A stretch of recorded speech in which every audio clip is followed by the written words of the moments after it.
With the departure of Haddon and Ronaldo, Lullaby and Tuscan were brought back, now played by Ruth Davis and Bob Steele. The son of director Robert Bradbury, Steele, who was born Bob Bradbury Jr., had been acting since he was a kid. In the 1920s, his father had directed the Adventures of Bill and Bob shorts with he and his brother.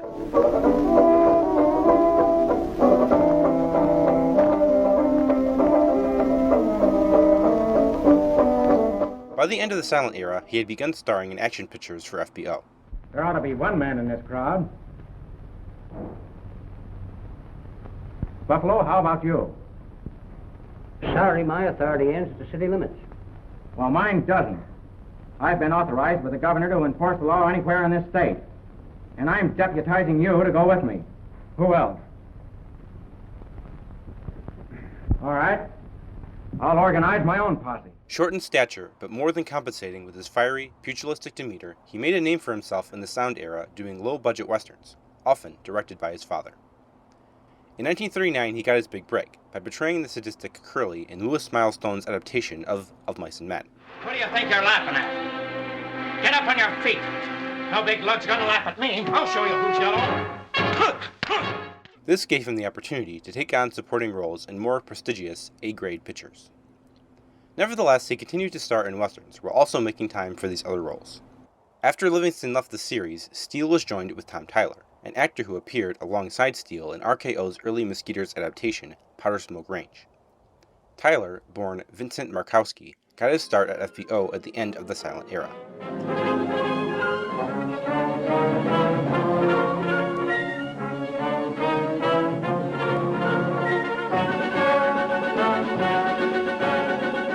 His early talkies for Monogram and John R. Fuller Monarch Pictures were fairly routine, but Tyler, with his deep voice and piercing eyes, made a distinct impression.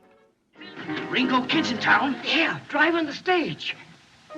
These attributes served him well when he was cast as Luke Plummer in John Ford's Stagecoach. Like Steele, he would become a character actor in 8 pictures after this. The 13 Mosquitoes movies he starred in were his last foray into the series western. Jimmie Dodd would join the trio, replacing Ruth Davis in Shadows on the Sage. Dodd started out as a guitarist and a singer on the radio in the early 30s. He came to Hollywood in 1937 to play in the Louis Prima Orchestra, and eventually became an actor, playing bit parts and supporting roles in all sorts of films.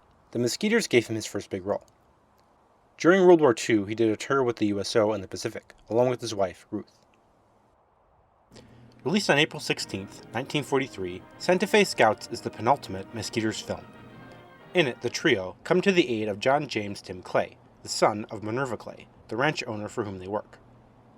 Clay's inheritance of his mother's ranch is placed in danger when a group of outlaws try to use a squatter's rights law to lay claim to the ranch.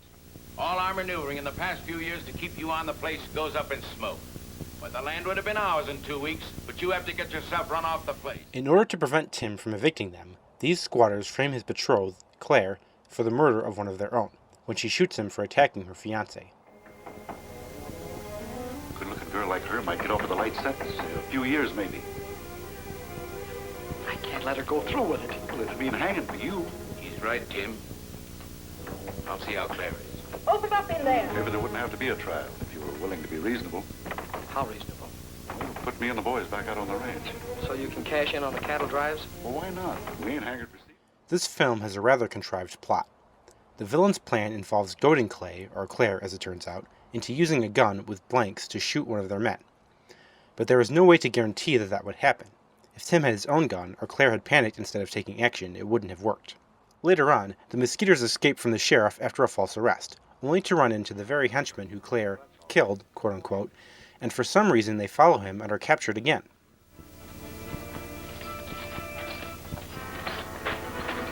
Now you can do me a favor. Oh, gee, the sheriff done it for me. But it's alright because the guy they get to watch them is an idiot and allows them to escape. The show is about to commence. You are going to witness the most magnificent, the world's greatest performance of the handspring. Are you ready? You are? All right. Alley up!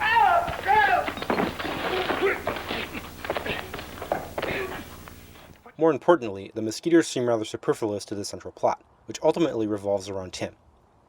Our intrepid trio is left oddly sidelined from much of the picture. Tim had us lucky.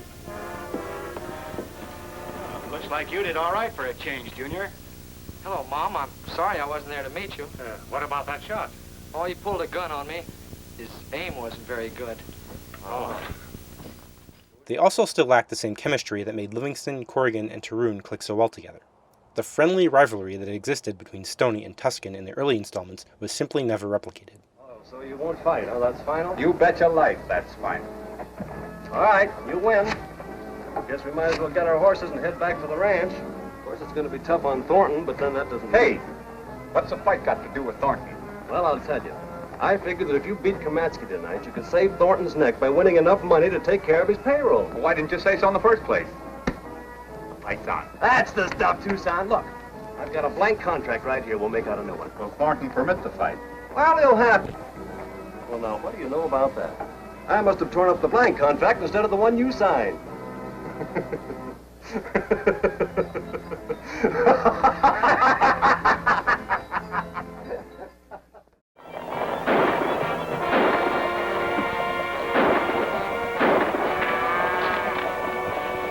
The film does have a pretty exciting climax, and Elizabeth Valentine is a lot of fun as Minerva Clay.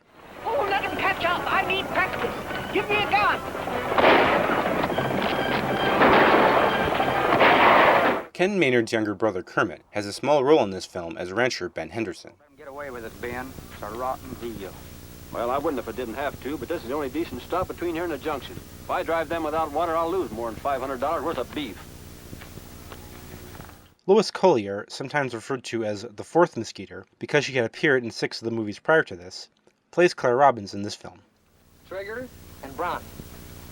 Oh, but I'd rather meet their friends. Oh yeah. Well, that's Tucson and Tony. And Lullaby. You see, Tim's told me all about you. I didn't think he'd use that kind of language in front of a lady. Before you get any wrong ideas, you had better hear our side of the story. She wouldn't believe you. She thinks I'm a great guy, so don't try to disillusion her. We'd better get back to the ranch and try to make our unwelcome... She and John James are both easy on the eyes, but ultimately a bit wasted. I should note that this is not at all typical of this last batch of Mosquito's movies. Other entries, like Shadows on the Sage for instance, were easily up to par. In the end, the series was cancelled not, like so many others, because of incompetent production, but because the 3 main characters had been recast so frequently that the audiences simply got tired of keeping up with the series.